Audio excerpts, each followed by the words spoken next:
Swaraj mission, आपकी आवाज। नमस्कार, मैं प्रकाश पंत पांडे और स्वराज मिशन के द पीपी शो में आप सभी का पुनः एक बार मैं स्वागत करता हूं।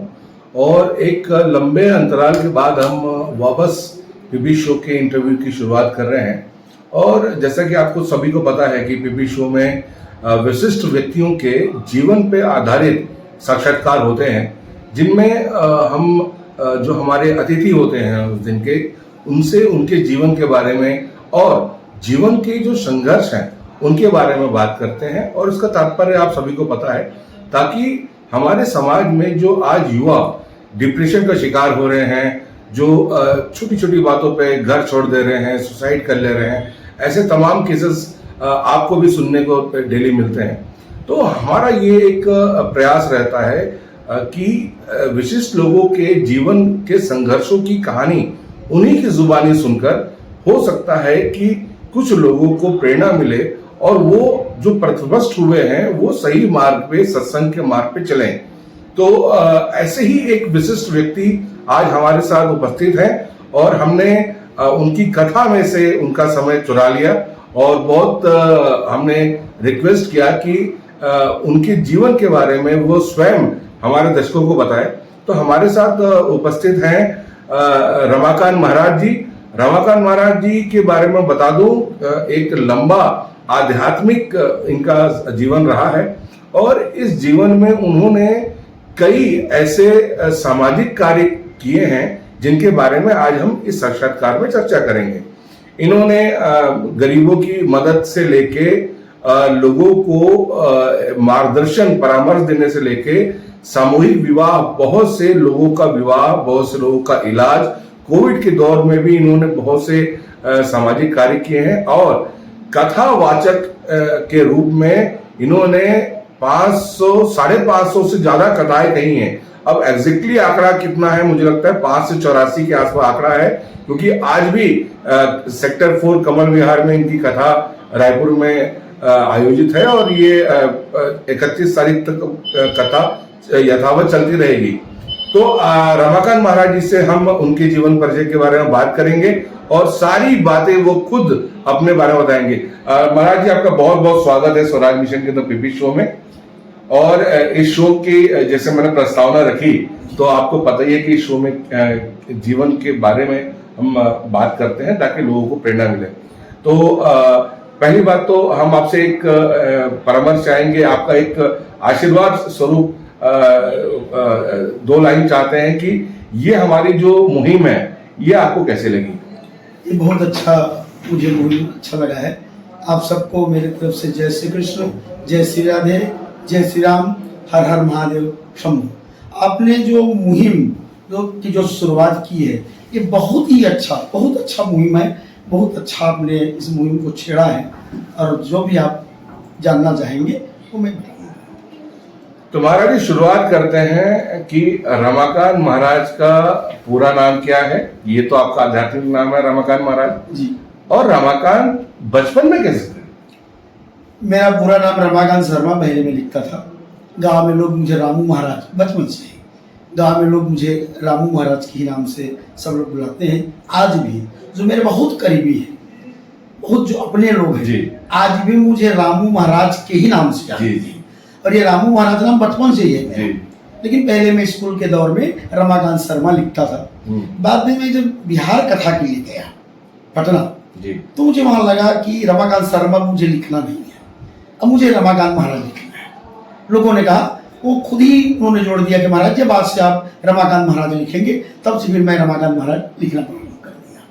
तो ये देखिए, ये भी एक घटना होती है जीवन में कि कैसे जब आप सार्वजनिक जीवन में चले जाते हैं तो आपका निर्णय नहीं होता, लोगों के प्रति आपका जो जिम्मेदारी है, जो दृष्टिकोण है, बदल जाता है। और लोगों का स्नेह इतना होता है कि वे खुद ही अपनी ओर से एक नाम, जैसे विवेकानंद जी को भी स्वामी एक उपाधि मिली थी, तो उनका नाम रखा, मतलब नरेंद्र से स्वामी विवेकानंद हो गया।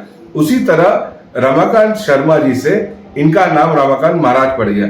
तो महाराज जी, बात करते हैं कि आपका जन्म कहाँ हुआ? मेरा जन्म कोरबा जिला में, जो आज का कोरबा जिला है, जी। पहले बिलासपुर जिला में था। जी।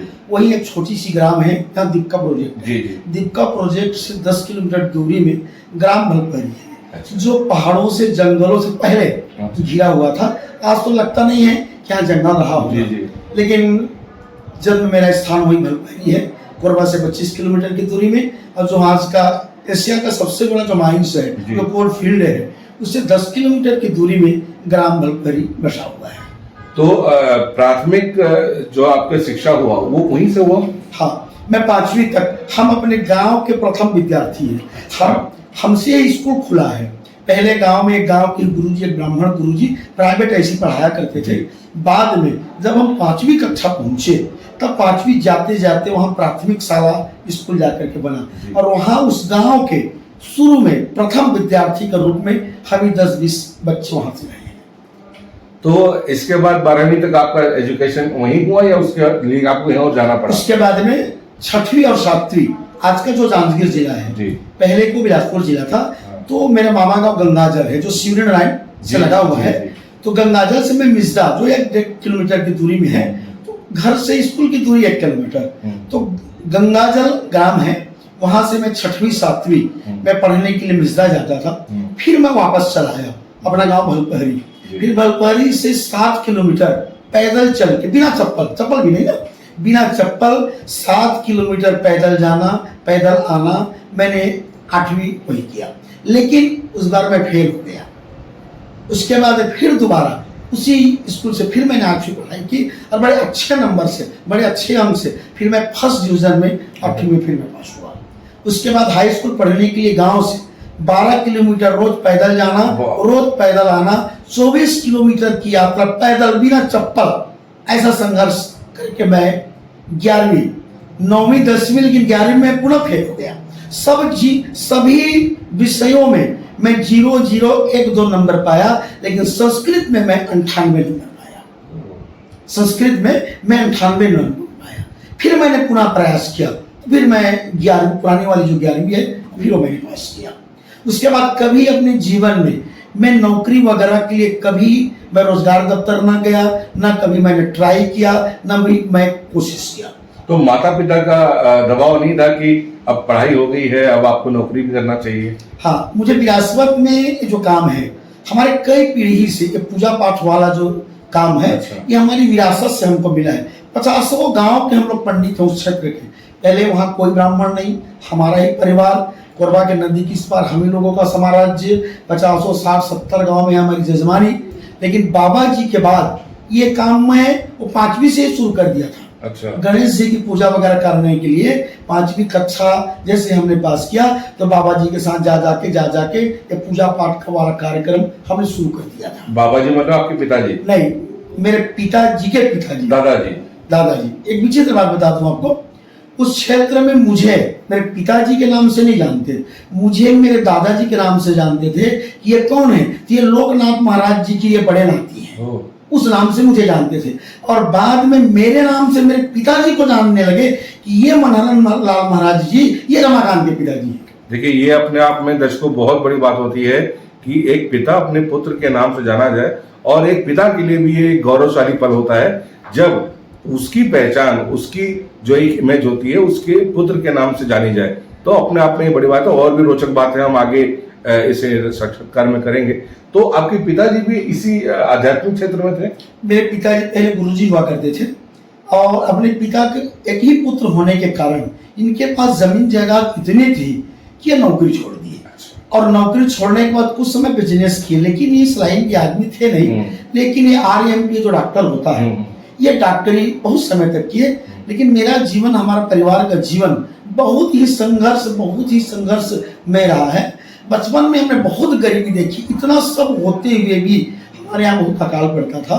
उस अकाल के कारण इतनी गरीबी कि लोग बोलते हैं कि हमने 3 दिन 4 दिन में एक बार भोजन किया है, पहनने को कपड़ा नहीं था, खाने को तरसते थे। ये सारी जितने भी जो गरीबी की बात है वो हमारे जीवन में भी आया है। हमने गरीबी को बहुत करीबी से देखा, जबकि सब कुछ था ना, ऐसा नहीं कि जमीन नहीं थी। 80 एकड़ जमीन हमारे पिताजी के पास थी। उसके बावजूद उस देर में बहुत लंबा चौड़ा हमारा परिवार रहा। पिताजी इस अध्यात्म लाइन से अलग थे, कभी कभार चले जाते थे। और बाबा जी के चले जाने के बाद एक बहुत बड़ी दुर्घटना मेरे साथ हुई, जो मैं आपको बताने जा रहा हूँ। जैसे ही मैंने पूजा पाठ प्रारंभ किया, जब मैं एक जगह पूजा में जाना था तो मैं गया, वो भी आ गया, चलो चलो पूजा तुम करवाओ। और उसके बाद में आना, मैं भोजन बना के रखा हूँ, दोनों मिलके खाएंगे। और दूध में रोटी डाल के रखे थे, और जहां मैंने उस रोटी को खाया तो फिर मैं घर नहीं गया, मैं बिल्कुल पागल हो गया। ये एकदम ओरिजिनल है ना, ताकि हमारी जो पूरी वर्चस्व थी मेरी बाबा की, वो पारिवारिक हो जाए, हाँ, ये समाप्त हो जाए, क्योंकि बाबा के बाद पिताजी इस लाइन के आदमी थे।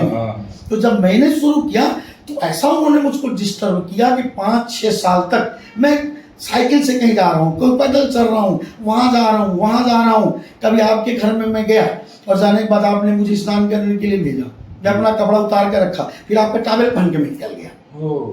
मैंने एक करीब 5 साल तक, 6 साल तक। और तब मैं फिर बहुत मुश्किल से, मेरी माता जी अपने भाई को फिर दिखवाए, बहुत मेरे तांत्रिक थे कि ऐसा, वो खुद बता दी कि इसको कोई किसी ने कर दिया है।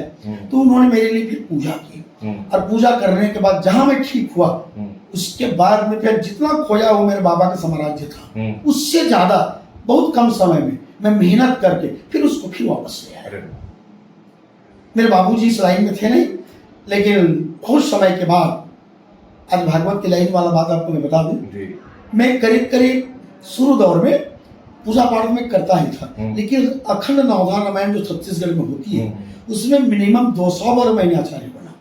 अखंड नवधार रामायण, अखंड पाठ पूरा 9 दिन तक, रात दिन अखंड पाठ, और ब्राह्मणों को बुला करके। अखंड नवधार का मतलब नहीं गाना बजाना नहीं है, अखंड का मतलब होता है कि जिस दिन से शुरुआत हो अंत तक रात और दिन अखंड चलती रहे, 24 घंटा। इसकी शुरुआत सर्वप्रथम हमारे क्षेत्र में मैंने करवाया, और 5-7 पंडित रख करके रात दिन 10 दिन में 9 बार अखंड रामायण का पाठ, 9 दिन में 10 दिन में 9 बार पाठ होती थी। और इससे लगता है भगवान राम जी की मेरी पर इतनी कृपा, इतनी कृपा, इतनी कृपा हुई। न मैं किसी के पास सीखने गया, न किसी के पास बैठ के मैंने भागवत जी की कथा सीखी, न किसी के नीचे बैठ करके मैंने अपने जीवन में कभी माला जपा। भगवान की इतनी कृपा, इतनी कृपा। लेकिन अचानक एक दिन एक राठौर जी आ गया, बलपहरी से मैं हल्दी बाजार चलाया, मेरी मिसेज जनपद सदस्य थी, देखिए राजनीति भी है, जनपद सदस्य थी। जब शुरू पंचायती राज की स्थापना हुई तो उस समय मेरी मिसेज फर्स्ट बार 95% वोट लेकर के विजय प्राप्त हुई। 4 ग्राम पंचायत में, 4 ग्राम पंचायत में चुनाव लड़े तो 95% एक तरफा वोट हमको मिले। फिर वही राजनीति मुझे खींच करके बलपहरी चले आया हल्दी बाजार। और हल्दी बाजार बढ़िया जगह था, पत्नी को लेके जाना है मीटिंग में, उसको ये करना है, वो करना है, ये मुझे अच्छा नहीं लगा। तो फिर मैं चलाया हल्दी बाजार। फिर उस समय बस में बैठ करके, और ये पाली चली जाती थी जनपद पंचायत में, और वहीं से मेरी शुरुआत हुआ। तो वहाँ ये राठौर साहब जी आए, बोले महाराज जी मेरे घर आपको भागवत बोलना है। मैंने कहा भागवत जी तो मैं तो पुराण नहीं देखा हूँ। और आप बोल, नहीं महाराज जी आपको बोलना है, मैं 6 महीने का समय देता हूँ। मेरी पत्नी, मेरी प्रेरणा स्तर भागवत में लाने का मेरा मुख्य श्रेय मेरी पत्नी अनीता जी को है।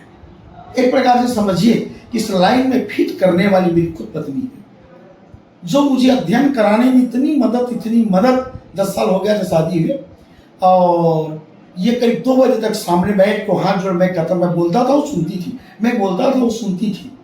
और तब भी मैं नाटक करता था, इस लाइन में मैं आ नहीं पा रहा था। रोज मुझे जोड़ बोलता, आज मेरा सिर दर्द है, आज मुझे नहीं पढ़ना है, आज पेट दर्द है, आज नहीं खाऊंगा। इतना मैं जैसे एक छोटा सा बच्चा एक बहाना बनाती है अपनी अम्मा के पास, बाल बट वही मैं अपने पत्नी के साथ करता था। जब 2 महीना बचा तो कुछ पढ़े कि नहीं पढ़े, मैंने कहा तब तो तुमसे भी मैं झूठ बोलता रहा, लेकिन अब पढ़ना पड़ेगा। फिर 2 महीना में मैंने ऐसा तैयारी किया कि देवी भागवत के मंच में हल्दी बाजार में नकुल प्रसाद राठौर जी के यहाँ मैंने पहला देवी भागवत, जब सबके कृष्ण कथा देवी भागवत, सबसे कृष्ण कथा अगर कोई है तो देवी भागवत। और बिना गुरु, मेरे गुरु मातेश्वरी जगदम्बिका को ही मैंने रख दी, उन्हीं को प्रणाम करके एकलव्य जैसा मैंने देवी को अपना सब कुछ मान करके फिर मैंने प्रारंभ किया। और जहां मैंने प्रारंभ किया तो जब लोगों से मैं बोलता था कि मेरी फर्स्ट भागवत है, अरे पंडित जी इतने बड़े व्यासपीठ में बैठ के आप झूठ बोलते हैं, ये कैसे आपका फर्स्ट हो सकता है? फिर वो भी देवी भागवत, लोग मानने को तैयार नहीं थे, हैरान रहते थे कि आप कैसे बात करते हैं महाराज जी, इतने बड़े व्यासपीठ में। अरे मैं झूठ बोलने से मुझे क्या मिलेगा, मेरी फर्स्ट भागवत है। और लोगों ने बड़ी प्रशंसा की। वो तो माँ की कृपा है, जहाँ पर कृपा राम की हुई तहाँ पर कृपा करे सब कोई। वहीं से फर्स्ट देवी भागवत की कथा फिर मेरी प्रारंभ हुई। उस समय आपकी उम्र क्या रही होगी? उस समय मैं 34 साल का हो गया था। 34 साल का मैं ऐसे जल्दी नहीं आया। अरे मुझे लगता था नहीं, मुझे लगता नहीं था कि मैं इस लाइन में आऊँगा। मैं बीच में मैं ठेकेदारी भी किया हूँ। RES का मैं ठेकेदार था, बी ग्रेड का। मैंने बहुत सी आंगनबाड़ियों की बिल्डिंग है, मिनी PSC है, और ये जो रोड है, ये बड़े बड़े 55 सीटर वाला हॉस्टल है, मैंने सब बनवाया। लेकिन एक चीज़ बता दूँ, आदमी अगर अपने रास्ता से अगर भटके मत। ठेकेदार एक ऐसा लाइन है, ठेकेदारी कॉन्ट्रैक्ट की लाइन, कि जिसमें आदमी आकर के सारे उसमें अवगुण बहुत कम होंगे जिसमें अवगुण नहीं आएगा, तो सारे अवगुण अनायास उसमें आ जाते हैं। लेकिन ये मेरे पर भगवान की विशेष कृपा रही है कि जो अवगुण है, दुर्गुण है, ये मुझको उस लाइन में भी नहीं आया। फिर बाद में मैं जब इस लाइन में आया तो उसका जो ये था रजिस्ट्रेशन, उसको मैंने रद्द करा दिया। और रद्द करा करके फिर इस लाइन में मैं फिर ऐसा लगा, मैं 18 घंटा अध्ययन किया, 18 घंटा, और व्रत करके मैंने कम से कम 50 भागवत जी की कथा व्रत करके, और मैंने फिर कथा बोलना प्रारंभ किया। और मेरा ब्लड प्रेशर डाउन होने लगा, तो मैंने सोचा जान है तो जान है, भगवान की अगर कथा कहनी है तो भोजन करके करें या भोजन करके करें, भगवान की कथा तो भगवान की कथा है। फिर ये मैंने फिर प्रारंभ किया। अच्छा रमाकांत महाराज जी, देखा जाता है, प्राय देखा जाता है कि भागवत कहने वाले कथावाचक अलग होते हैं, हाँ। और शिव पुराण करने वाले कथावाचक अलग होते हैं। लेकिन जहाँ तक मुझे आपके बारे में पता है, आप भागवत भी उतने ही प्रकांड तरीके से करते हैं और शिव पुराण भी उतने ही प्रकांड तरीके से करते हैं। तो ये प्रेरणा कहाँ से मिली आपको? देखिए, आज जो प्रदीप मिश्रा जी हैं वो पहले भागवत बोला करते थे जी, लेकिन उस लाइन में मुझे लगता है बहुत सक्सेस दी हुई है, और भगवान भोलेनाथ की कृपा है उनके ऊपर, क्यों इस लाइन में चले हैं। लेकिन मैं 18 पुराण में मिनिमम 16-17 पुराणों का मैंने अध्ययन किया है। मैं राम कथा भी बोला हूँ, हरिवंश पुराण भी बोला हूँ, शिव पुराण कम से कम 15 से 20 बार बोल चुका हूँ। और मैं तो बोलता हूँ कि इनसे प्रदीप मिश्रा से पहले मैं कथा बोल रहा हूँ शिव पुराण की। शिव पुराण की कथा मैं बहुत पहले से, मैं 2007 से बोल रहा हूँ शिव पुराण जी की कथा। और लेकिन उस समय इस शिव पुराण की कथा को विस्तार करने वाले और लोगों को जोड़ने वाले वास्तविक में देखा जाए तो प्रदीप मिश्रा महाराज जी हैं। और आज लोगों को लगता है कि महाराज जी हमको शिव पुराण की कथा सुना दीजिए, तो देवी भागवत की कथा, शिव पुराण की कथा, हरिवंश पुराण जी की कथा, भागवत जी की कथा, और मरने के बाद जो गरुड़ पुराण सुनते हैं, ज्यादा नहीं तो 200 बार से ज्यादा, अगर मैं कहूँ कि 300 बार भी गरुड़ पुराण बोल चुका हूँ, तो अति संयुक्ति नहीं है। और भगवान की मैं ये नहीं जानता हूँ पांडे साहब कि मैंने तो कभी किसी के पास गया नहीं। मैं कभी किसी के नीचे बैठ करके, आज जितने भी कथाकार है, या तो कोई काशी पढ़ने गया है या संस्कृत स्कूल में जाकर पढ़ा है। मैं तो जो स्कूल में पढ़ा हूँ, यस्तनासिष्टं प्रज्ञा शास्त्रम करोति किम लोचनाभ्यम हीनस्य दर्पणा किम करिष्यति, मैं उसी लाइन वाला आदमी हूँ। यस्तनास्ति, परमात्मा की ऐसी कृपा हुई कि पता नहीं बुद्धि मुझको कहाँ से आ गई। जो 11वीं में सारे विषय में फेल हो जाने वाला, बड़ी मुश्किल से मैट्रिक 11वीं पास होने वाला व्यक्ति, मान लीजिए अगर आप भगवान व्यास की गद्दी में बैठ करके लोगों को जो ये कथा सुना रहा हूँ मैं, ये इसमें मुझे लगता है मेरा कोई इसमें बड़ाई नहीं। भगवान साक्षात कृष्ण महाराज जी की, माता श्री दुर्गा जी की, भगवान भोलेनाथ जी की, भगवान विष्णु जी की, भगवान राम जी की, इनकी साक्षात लगता है मेरे ऊपर उनकी कृपा है। और उन्हीं की कृपा के कारण मुखम करोति वाचालम मंगुमणं कहते हैं यदि कृपा हम वंदे परमानंद माधवम। जब तक भगवान की कृपा नहीं होगी तब तक व्यक्ति कुछ नहीं कर सकता है। साक्षात इनकी कृपा है और लोगों का। बिल्कुल, ये आपने बहुत ही उच्च कोटि की बात कही कि अगर ईश्वर की कृपा रहती है जिस भी व्यक्ति पे, तो उसे किसी भी इंस्टीट्यूशन में जाकर दीक्षा या शिक्षा लेने की आवश्यकता नहीं है। और रमाकांत महाराज जी उसका एक जीता जागता उदाहरण है। और ये भी एक बात इनकी जीवनी से अब तक की बातों उससे सत्य होती है कि एक सक्सेसफुल व्यक्ति के पीछे एक स्त्री का हाथ होता है।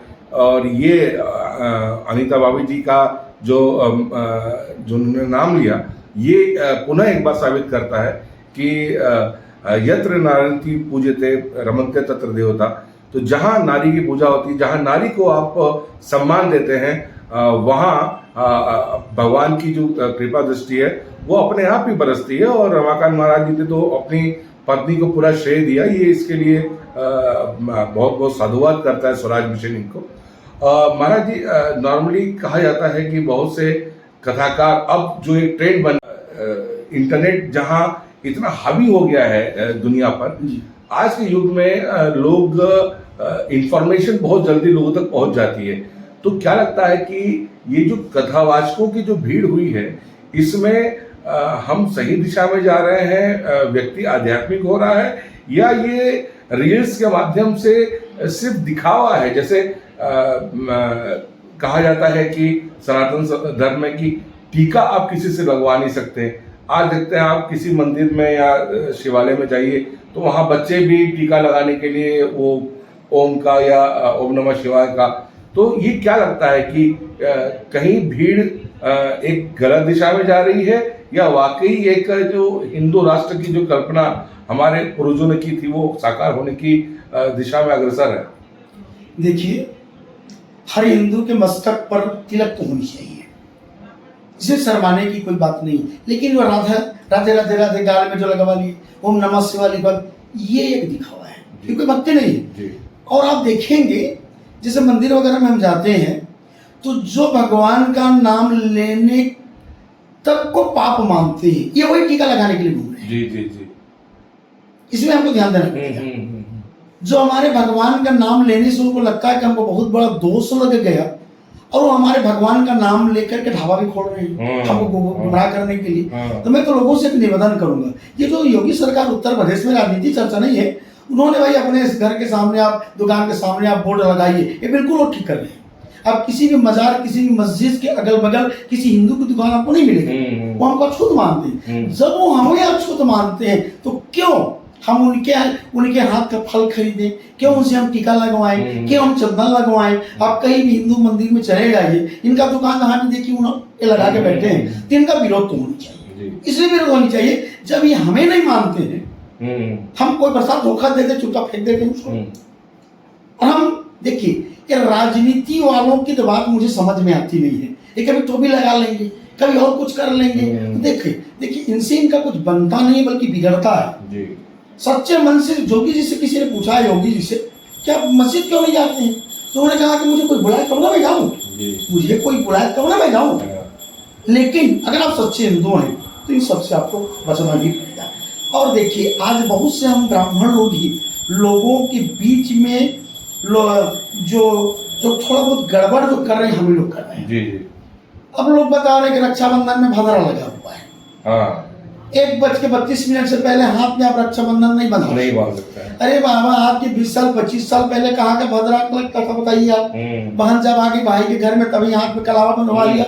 तो बहुत कुछ दोस्त आज के नए नए जो ब्राह्मण हैं, जो नए नए जो तरीके बता रहे हैं, कुछ दिग्भ्रमित ये ब्राह्मण स्वयं कर रहे हैं कि मैं अलग बोल रहा हूँ, आप अलग बोल रहे हैं, वो अलग बोल रहे हैं, वो अलग बोल रहे हैं, वो अलग बोल रहे हैं। भाई हमने तो पुराण, आपने सबने एक ही पढ़ा है, पुराण तो एक ही है।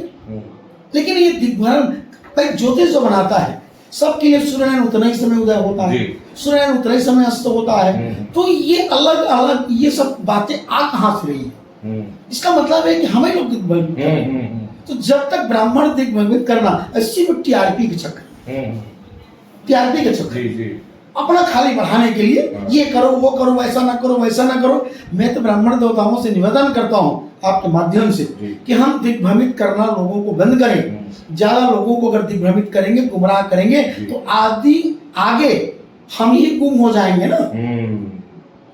और दूसरी बात, आज तो मैं चाहता हूँ कि हर बच्चों को संस्कृत पढ़नी चाहिए। संस्कृत से ही संस्कार बनता है ना जीवन का।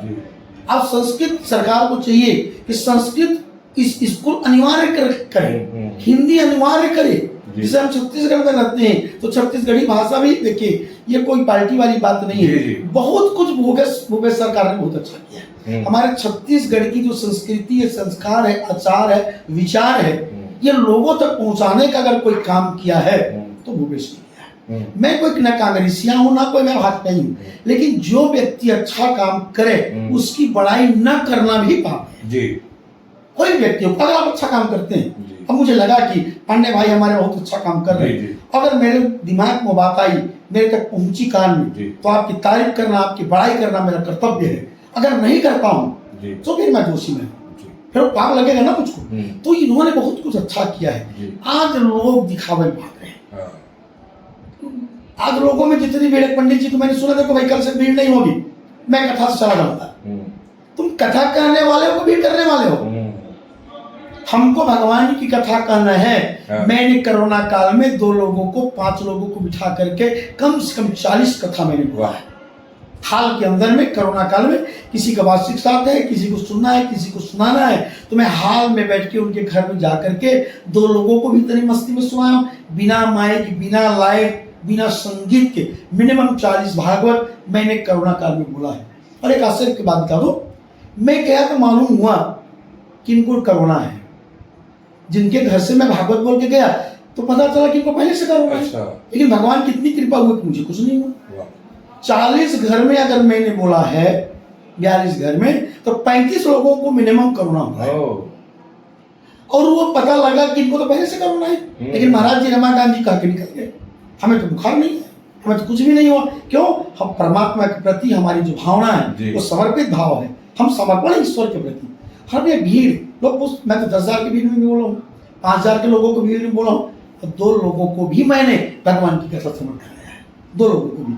तो दिखावा कुछ ज्यादा ढकोसला आज हम ही लोग करने जा रहे हैं। तो इससे ब्राह्मणों को बचना चाहिए। अगर हमें आगे लेकर के जाना है, बहुत आगे ले जाना है, हमारी संस्कृति को, संस्कार को, आचार को, विहार को, सनातन धर्मों को अगर हमें बचा के रखना है, तो हमें दृढ़ संकल्पित होना पड़ेगा कि हमको दिखावे की आवश्यकता नहीं है, हमको ओरिजिनल में रास्ता दिखाना है, हमें लोगों को भटकाना नहीं है, ओरिजिनल हमको रास्ता दिखाना है। बिल्कुल। रमाकांत महाराज जी का जो जिस तरफ इंगित कर रहे हैं वो वही है कि आस्था और विश्वास और अंधविश्वास में जो एक लकीर होती है, बस उस लकीर के अंतर को समझना पड़ेगा।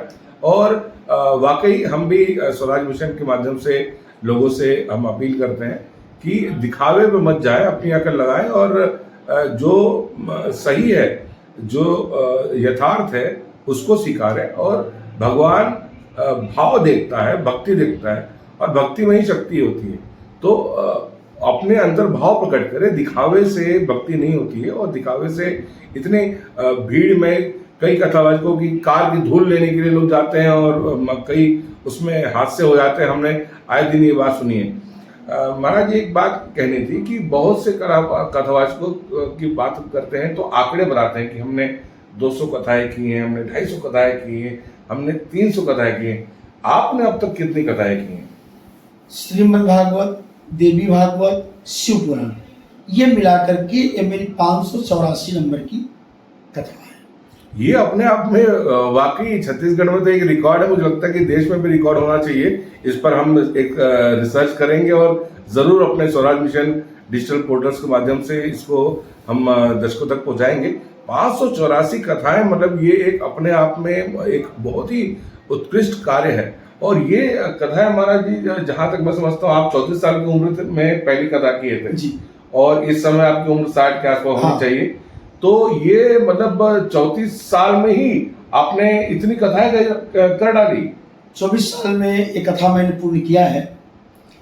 40 कथा, 35 कथा, 38 कथा, 37 कथा साल में। और वो भी आपको विचित्र बात बता दूं कि 9 से 12 और 3 से 7 दोनों समय कथा बोलने के बाद फिर मैं रात में 9 बजे से लेकर के 1 बजे प्रवचन, ये कई बार 50 बार ऐसा हुआ है कि मैं आपको क्या बताऊं, ज्यादा नहीं तो एक 24 घंटा में मैंने 12 से 13 घंटा, और वो भी 120 किलोमीटर चल करके यहाँ जयपुर जो शक्ति आज का जिला है, तो मिरौनी नाम का एक गांव है जहाँ बैराज बना हुआ है, इसमें महानदी में, तो उस साइड में फिर वो सारंगढ़ आता है।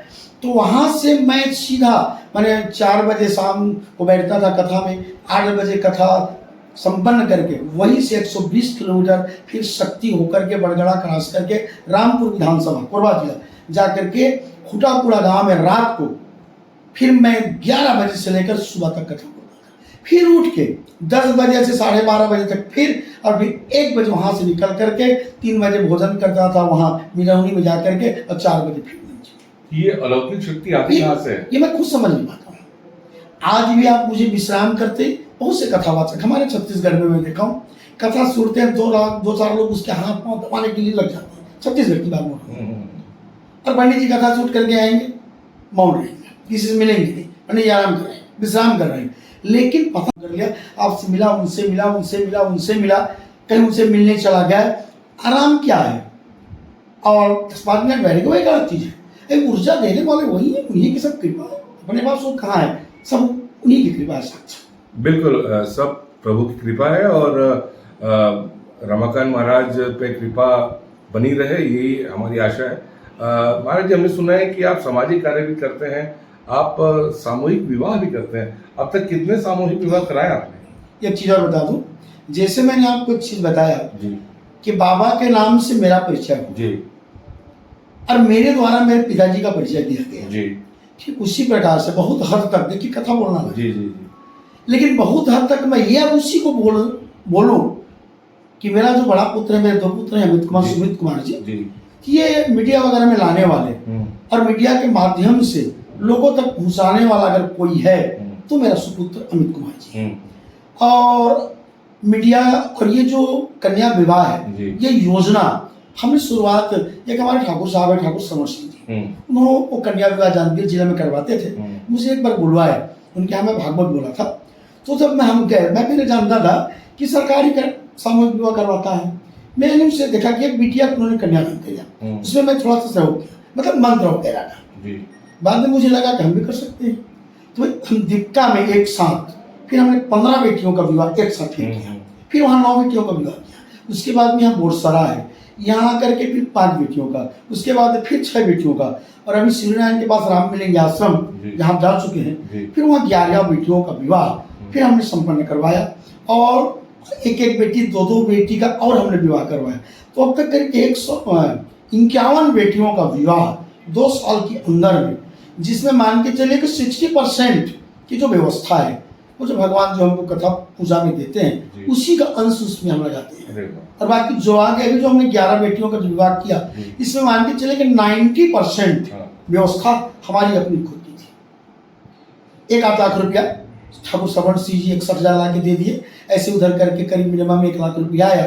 बाकी उसमें करीब 10-11 लाख रुपये जो खर्च हुआ, वो भगवान की ऐसी कृपा हुई कि वो व्यवस्था अमित कुमार जी और मैं मिल करके, मेरा पूरा परिवार आया हुआ था, हमने मिल करके फिर उसको, उस महायज्ञ को, कन्यादान की जो विधि है, जो विवाह है, उसको हमने संपन्न कराया। और उसमें 4 ब्राह्मणों का हमने निःशुल्क जनेऊ संस्कार भी कराया। अच्छा, अरे वाह। और एक चीज और बता दूं मैं आपको कि वनांचल क्षेत्रों में मैं कथा पीपल पेड़ के नीचे बैठ करके बोला हूँ, और वहां पर मैं पीपल पेड़ के नीचे बैठा हूँ, मेरा एक ये लगा हुआ है, आसन लगा हुआ है, और मंडप छाया गया। किसका? अरे उसका, पेड़ों का, जैसे कि आम का है, जामुन का है, सराय के पत्तों का मंडप बना हुआ है। अब मैं पीपल पेड़ के नीचे बैठा हूँ और बैठ करके फिर मैं कथा सुना। ऐसे भी बहुत सी कथाएं जंगलों क्षेत्र में, वनांचलों क्षेत्र में, जहाँ लोग भागवत क्या ही नहीं जानते थे। मैंने बहुत, ये जो धर्म परिवर्तन जो हो रहा है, तो लोग बताते हैं कि मैंने ये किया, वो किया, वो किया। मैं कितने लोगों को करवा दिया धर्म परिवर्तन, लेकिन हमने आज तक नहीं बोला कि हम जो वापस चले गए थे उनको हमने वापस ले आए। हाँ, और इसका जीता जागता उदाहरण है जो मेरे भी जजमान बन के बैठे हरिश्चंद्र जी नीचे, देवानंद जी, ये भी भटक गए थे। इतने बड़े ये उद्योगपति हैं, ये भी रास्ता भटक गए थे। और मेरा पुत्र से उन्होंने उनका परिचय कराया। उनका पुत्र, मेरा पुत्र एक साथ दोनों पढ़े थे।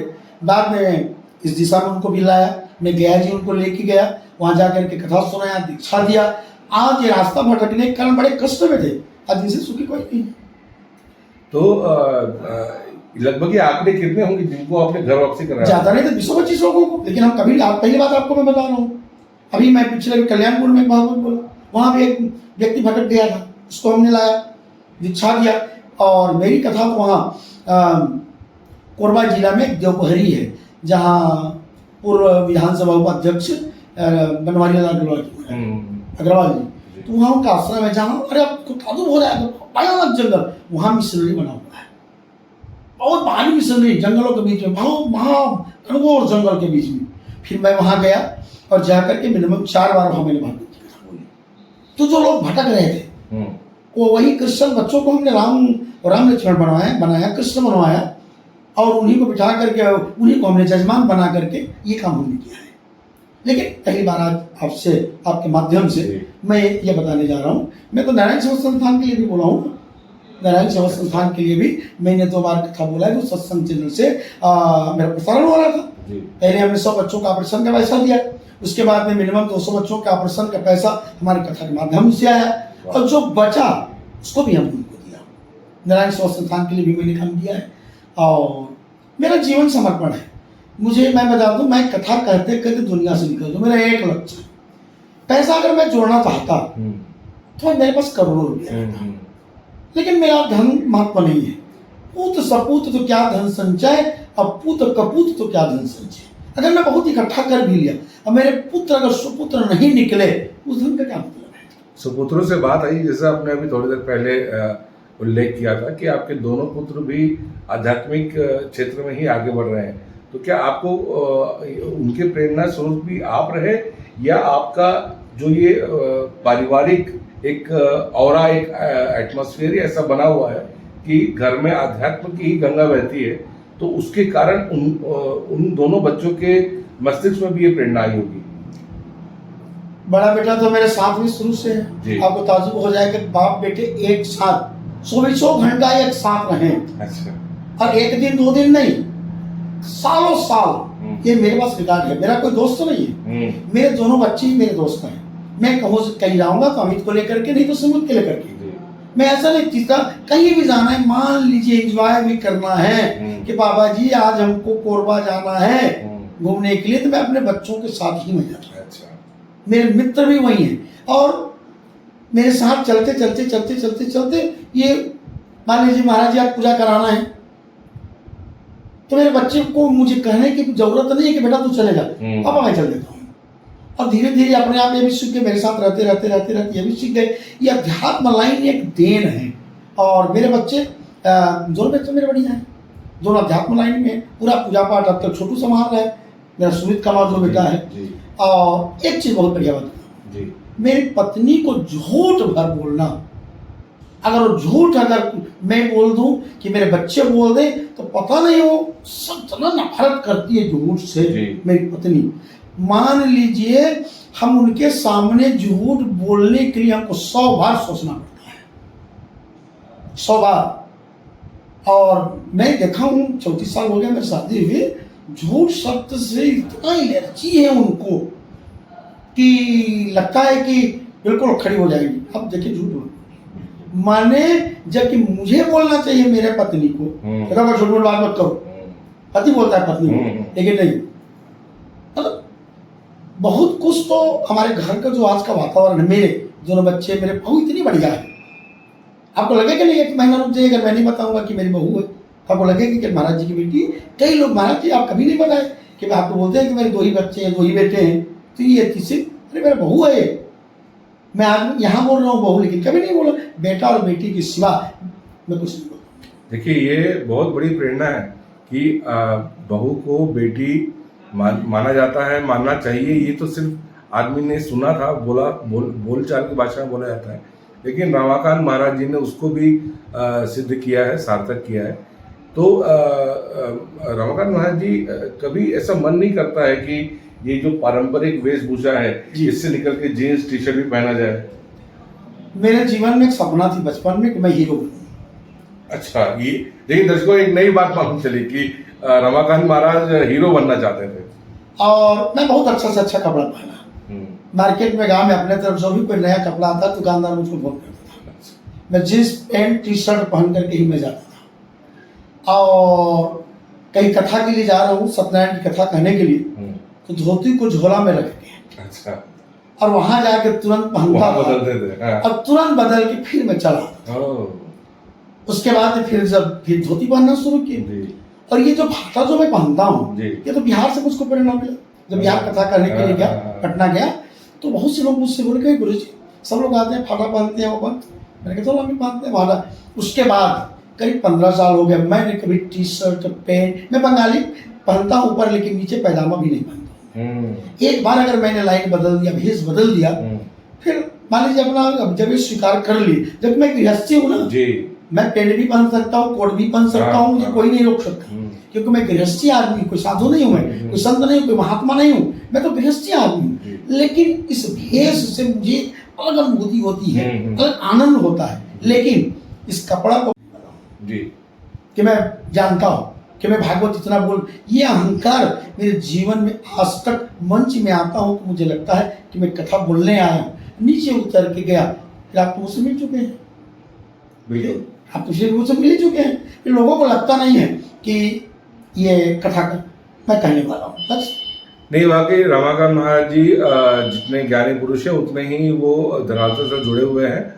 और इनके बारे में एक और बात बता दूं कि ये पामिस्ट्री, फेस रीडिंग, ज्योतिष के भी बहुत ज्ञाता है और ये सब उन्हें प्रेरणा प्रभु से ही मिली है।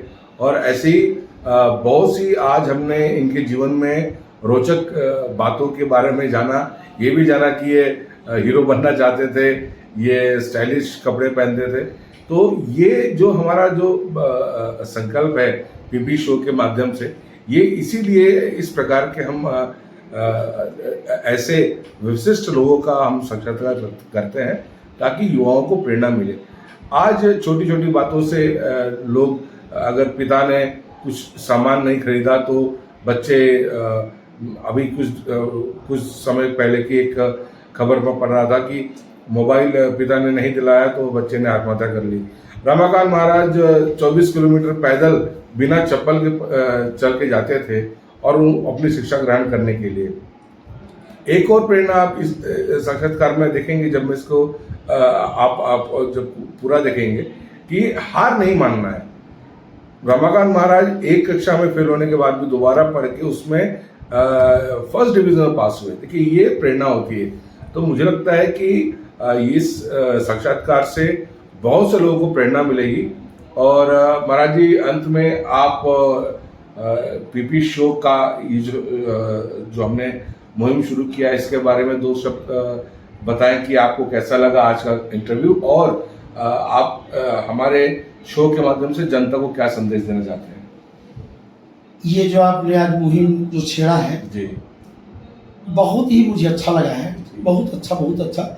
मैं बहुत बार बसता था इंटरव्यू वगैरह देने से, और मुझे तो लगता है कि इतना लंबा इंटरव्यू पहली बार मैंने आपको दिया है।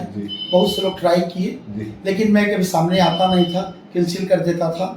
लेकिन आपसे मेरा बहुत संबंध है। देखिए, एक संबंध आत्मा ही आत्मा से जोड़ता है, तो आपका हमारा जो संबंध, जो प्रेम है, इस कारण से मैंने आपको समय दिया और मैंने पूरी अपने जीवन की पूरी कहानी मैंने बताई। हाँ, लेकिन एक चीज बता दूं, जो भी मैं सोचा हूँ कि मुझे हीरो बनना है, टीवी में आया ही। बिल्कुल बिल्कुल, टीवी में आ ही गया। आप तो आध्यात्मिक हीरो हैं। तो ये भगवान की कृपा। मेरी मन की बात को सुना। मनुष्य को चाहिए उसका एक लक्ष्य से अपने भटके मत, ये करे वो करे वो, लेकिन अध्यात्म से जरूर जुड़े। मैं सबसे एक ही प्रार्थना करता हूँ कि बच्चों को अगर कुछ भी पढ़ाइए, लेकिन अध्यात्म भी उनको सिखाइए। अपनी जो संस्कृति है, जो संस्कार है, जो सनातन धर्म है, उसमें हमको चलना ही चाहिए, सिखाना भी चाहिए। ये जो कथा हो रही है, ये इसी कारण है कि हम इनको भूले मत, इसको याद रखें और इस रास्ते पे चलें। और सबसे मेरा एक ही निवेदन है कि निश्चित रूप से बच्चों को कम से कम जो अध्यात्म की जो कथा चल रही है, माने टीवी में चल रही है, कम से कम आधा घंटे समय निकाल करके अपने बच्चों को जो चैनल है उसको जरूर दिखवाइए। खाली कोई कार्टून देख रहे हैं। देखिए, बहुत बड़ी बात बता दो, अभी 2.5 साल की मेरी नतनी नहीं, तो कल उसकी दादी पूछी कि कार्टून देखना है कि दादाजी को देखना है, तो 2.5 साल की मेरी नतनी बोली मुझे दादाजी को देखना। अरे वाह, ये परिवेश का असर। और इतनी 2.5 साल की हाथ जोड़े बैठेगी, कुसा पाल लेगी, हाथ में करेगी, वो करेगी। अब थोड़ा पता नहीं आए, इस बार यहाँ नहीं आई कथा में, नहीं तो आ जाती। फिर मंच में जब खड़ा होके आप सबको एक साथ नचवाती। वो 2.5 साल की मेरी बच्ची 2 साल से मंच में मेरे साथ खड़ा होकर के, कभी खोल के देख रहा यूट्यूब अभी महाराज को, तो कहीं कि मैं वो बोलती रहेगी राधे राधे का, वो करती रहेगी। तो ये जो हमारा जो है, लगता है मुझे ये हमारी विरासत में हमको मिला है और साक्षात भगवान की कृपा है। और आपने इतना बढ़िया हमारा जो इंटरव्यू लिया है, वो इसके लिए तो मैं आपको बहुत बहुत धन्यवाद देता हूँ। बहुत धन्यवाद आपका, क्योंकि आपने अपने बहुमूल्य समय में से इतना समय दिया हमें।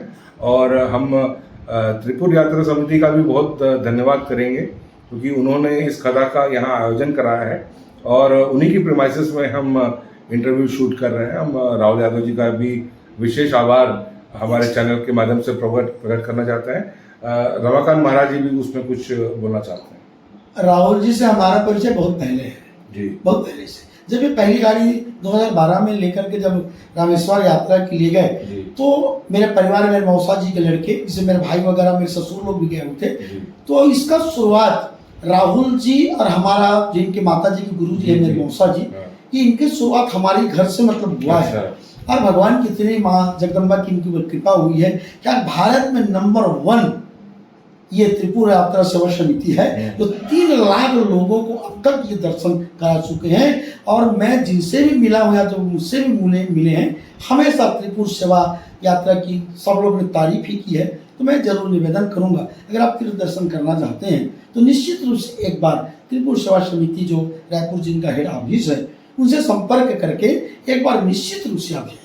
और इसी कारण मैं भी इनसे जुड़ा हूँ और ये मुझसे जुड़े हैं, ताकि ये कार्य हम आगे दोनों मिलकर और बहुत अच्छे ढंग से ले जा सकें। बिल्कुल, धर्म के कार्य में ये भी एक बड़ा स्टेप होता है कि अगर तीर्थ तो करना चाहते हैं लेकिन कैसे करें।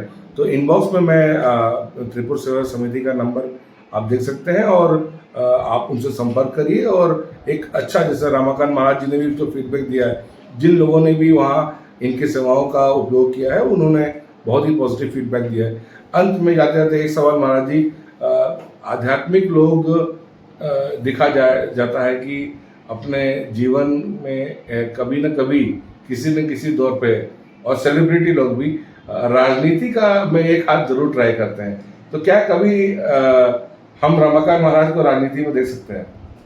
मन में एक इच्छा है मेरा, और अभी तक मैं ये डिसीजन नहीं ले पाया हूँ, क्योंकि जो भगवान के हैं, जो भगवान से जुड़े हैं, लोग हमारे पार्टी के लोग हैं जी।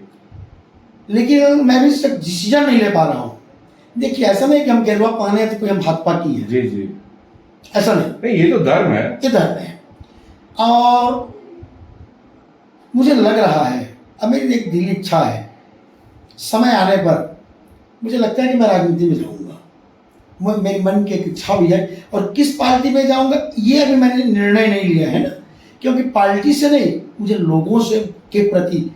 लोगों के प्रति मेरा संबंध है, लोगों के प्रति मेरी भावना है कि कौन कैसे हैं, उस हिसाब से मैं आगे चल करके, लेकिन राजनीति में मैं जाऊंगा। अंत में मैं लेकिन इसे छोड़ूंगा नहीं ना, ये मेरा जीवन का लक्ष्य है। कथा करते करते ही मैं मानूंगा, राजनीति में जाऊंगा मैं जरूर, लेकिन ये मेरा लक्ष्य कथा है ना, राजनीति नहीं है।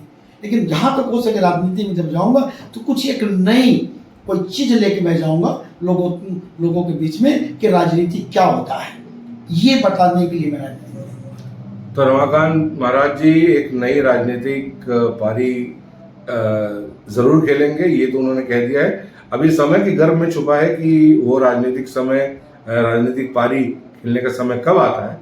तो खैर, हमने बहुत सी बातें की और आशा है कि आप सभी को भी रमाकांत महाराज के जीवन के बारे में ये जो अनसुनी बातें थी, क्योंकि पहली बार स्वराज मिशन पे इस प्रकार की बातें सामने आई हैं जो कि बहुत से लोगों को नहीं पता है। मुझे लगता है कि लगभग सभी लोगों को पता नहीं है इतनी जो बारीक बारीक बातें स्वराज मिशन की जो पीपी शो पे आज बताई गई। तो रमाकांत महाराज जी, आपने अपना बहुमूल्य समय में से निकाल के हमें जो ये कीमती समय दिया, इसके लिए हम आपके बहुत आभारी रहेंगे। और आप इसी प्रकार जनसेवा के कार्य करें, आगे राजनीति में भी जनसेवा कार्य करें, यही हमारी आशा है। और आप आज आए हमारे चैनल पे, इसके लिए बहुत बहुत धन्यवाद। जय श्री कृष्ण, जय श्री राधे। आप सभी को मैं धन्यवाद देता हूँ। और जय श्री राधे, जय श्री राम, हर हर महादेव शंभो। इसी के साथ जय जय श्री राधे, जय श्री राम।